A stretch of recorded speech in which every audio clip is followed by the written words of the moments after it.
नमस्कार, मैं उत्कर्ष कुमार। आप देख रहे हैं न्यूज़ ट्रायल। न्यूज़ ट्रायल को तुरंत सब्सक्राइब करें और जुड़े रहें देश और दुनिया की तमाम बड़ी खबरों से। 2025 मतलब तकरीबन 1 डेढ़ महीने का वक्त बाकी है। 2025 में फरवरी में जो है वैलेंटाइन डे के आसपास जो है दिल्ली में विधानसभा चुनाव होने हैं और वहीं पर साल के आखिरी महीनों में बिहार में भी विधानसभा चुनाव होने हैं। ये दोनों ही राज्य जो हैं क्षेत्रीय छात्रपों के लिए एक चैलेंज है। जहां पर दिल्ली में केजरीवाल का अस्तित्व अब बचा रहेगा या नहीं, उसकी अग्नि परीक्षा होगी। वहीं पर 20 सालों से बिहार की सत्ता के केंद्र बने नीतीश कुमार क्या 2025 में टाटा बाय बाय करेंगे? और राजद जो कि क्षेत्रीय छत्रप रही है, एक क्षेत्रीय पार्टी रही है, क्या वो सरकार में वापसी कर पाएगी? तो इन्हीं सब का सेमीफाइनल जो है कल हुआ वोटों की गिनती के साथ, दो राज्यों की विधानसभा चुनाव और कई राज्यों के विधानसभा सीटों पर हुए उपचुनाव और 2 लोकसभा सीटों पर हुए उपचुनाव के परिणामों के साथ शुरुआत करते हैं बिहार से। बिहार में 4 विधानसभा सीटों पर उपचुनाव हुआ था और वोटों की गिनती कल हुई। चारों सीट पर जो है सुपड़ा साफ हो गया इंडिया गठबंधन का। व्हाइट वॉश किया एनडीए ने बिहार में। एनडीए गठबंधन ने क्लीन स्वीप किया बिहार में, 4 की चारों सीटें जीत ली। वहीं राजद, कांग्रेस, लेफ्ट पार्टीज और वीआईपी के हिस्से शून्य, या कहें इंडिया गठबंधन के हिस्से शून्य रहा मामला। वहीं एनडीए के हिस्से 4 रहा, जिसमें बीजेपी ने 2 और हम पार्टी जो है मांझी की, उसने भी 1 सीट जीत हासिल की। वहीं बात करें हम तीसरे पार्टी की, जनसुराज की क्षेत्रीय पार्टी हो गई है अब, और 1.5 महीने 45 से 50 दिन का समय हो गया है इस जनसुराज आंदोलन को या पदयात्रा को पार्टी का स्वरूप लिए हुए।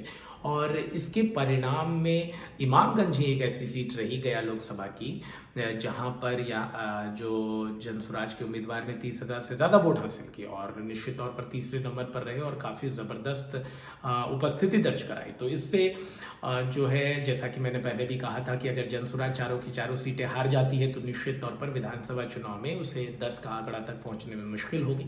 अगर 1 सीट जीतती है तो 13 से 15 सीटें जीत पाएगी, और अगर 2 सीटें जीतती है तो ये मामला 50 तक चला जाएगा। 3 सीट जीतने पर 75, और चारों सीट अगर जनसुराज इस उपचुनाव की जीत जाती तो निश्चित तौर पर 100 सवा 100 सीटें जनसुराज 2025 के विधानसभा चुनाव में बिहार में ला पाती। लेकिन मामला यहाँ पर शून्य का रहा। तो तेजस्वी को करारी शिकस्त मिली है। जनसुराज के प्रशांत किशोर को भी करारी शिकस्त मिली है। हालांकि लीपापोती हो रही है।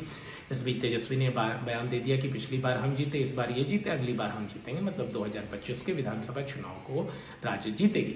हालांकि इस बयान में किसी तरह का तर्क नहीं है, तर्कसंगत बयान नहीं है। एक तरह से उलझाऊ बयान है, संदेहास्पद बयान है, हास्यास्पद बयान है और उधेर बुन में डालने वाला है। एक तरह से शगुफा छोड़ दिया कि इस बार ये जीते, अगली बार हम जीतेंगे। वहीं पर प्रशांत किशोर भी अपनी दावेदारी कह रहे हैं कि उनकी पार्टी को तो अभी कुछ ही दिन हुए थे और प्रदर्शन ठीक ठाक रहा। देखना दिलचस्प होगा कि 2025 विधानसभा का जो ये सेमीफाइनल हुआ, इसका परिणाम किस हद तक प्रभावित करता है इन दोनों पार्टियों को, क्योंकि जनसुराज और राजद को, इंडिया गठबंधन को अलर्ट होने की जरूरत है। अब बात करते हैं हम एक सीट की, रामगढ़ की, जहां पर राजद जो है तीसरे नंबर पर चली गई। दूसरे नंबर पर बसपा थी और ये सीट भी राजद हार गई।